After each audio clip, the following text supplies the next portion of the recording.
What's up guys, Blade Master here. Going to be bringing you a quick video on a set of changes that I've made to Blade Balance that I'm very excited to share with you guys. First of all, huge shout out to Indie Pride from the Milk and Cookies Total War YouTube channel for suggesting the change and then helping me find exactly where I had to look to make those changes in the pack file manager. Because these changes will essentially remove pure gen sniping using direct damage spells. Just completely remove it. Now the change is still in the works. I made a couple of mistakes with regards to mounts and stuff, but what the change actually is first of all, let's look at Foot of Gork and improved Foot of Gork on Graveguard. It always looks so awesome. So as you can see, it does make quite a decent bit of damage, which is an increase over the last iteration of it in vanilla. So I think I'll buff it a little more. I mean, it definitely does look pretty, it doesn't look very strong, especially for 15 mana. And while I start to load up the next, actually I'll probably talk about the next change first instead of the gen sniping thing. The next change that I've decided to put in is improving Curse of the Bad Moon, and and there we go. Curse of the Bad Moon does a shit ton of damage. Now it's gone all the way to the side because you can't control where it goes. But imagine if you had like an army over here, it would do so much damage, and that's just about appropriate because it costs 15 mana, so it costs half your mana pool basically. So it should be a very powerful spell, and right now it is, I think. Of course, further testing is needed to fully confirm it. But the biggest change that I'm the most excited to share with you guys is the addition of magic resistance to generals, to lords. And the way the magic resistance works is that it scales with different types of mounts being used. In that a guy on foot, like Azag the Slaughterer on foot, gets a magic resistance of 50%. As you can see over here, 50% magic resistance. This makes him very, very, it makes him very protected against, Spirit Leech and all the other types of direct damage spells that damage a single target. Now, on the other hand, Manfred von Karstein over here is on the 100 gold horse, and he has a magic resistance of 35%. Now, this is not exactly supposed to be this way.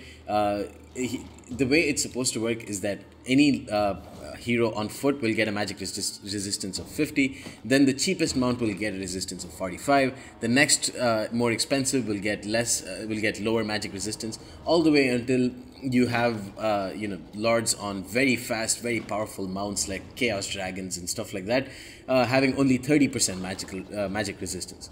And that's because, first of all, no one in the current state of Total War Warhammer wants to bring any heroes on foot. They do have a lot of weaknesses, such as getting knocked back by lords on a dragon or on a hippogriff or whatever. And so they can't effectively 1v1 them. And also they're much slower.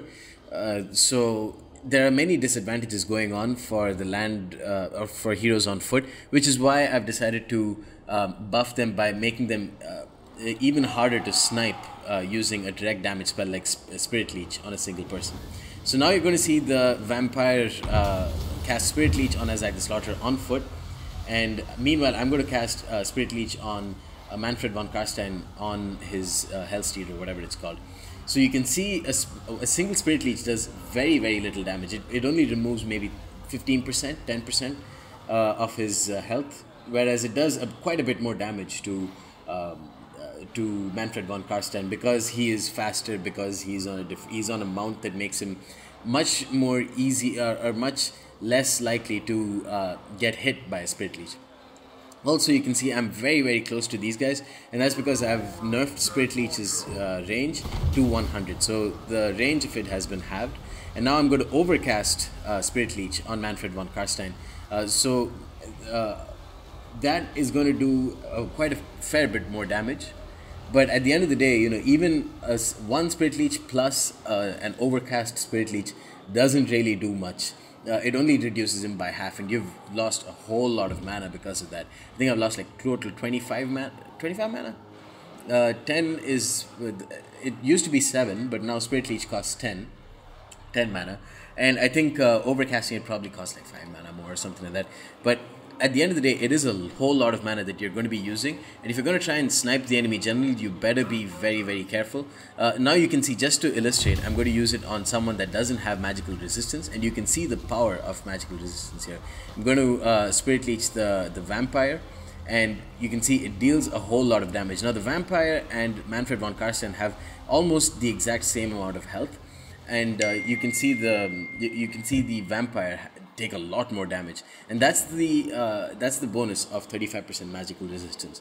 So if you see an enemy lord and you want to Spirit Leech, best to think twice, or reserve Spirit Leech only for when the lord is on a mount or on a flying mount, and when the lord is very, very low on health. Otherwise, Spirit Leech is just not going to work. So sniping the enemy general using long range direct damage spells like Spirit Leech, or even magic missiles, anything magic related, is not going to work in Blade Balance. And that is something that I'm very, very happy about. And I think that's going to help battles in Total War Warhammer improve so much more. When the sole purpose is not sniping the enemy general, it opens up a whole list of possibilities.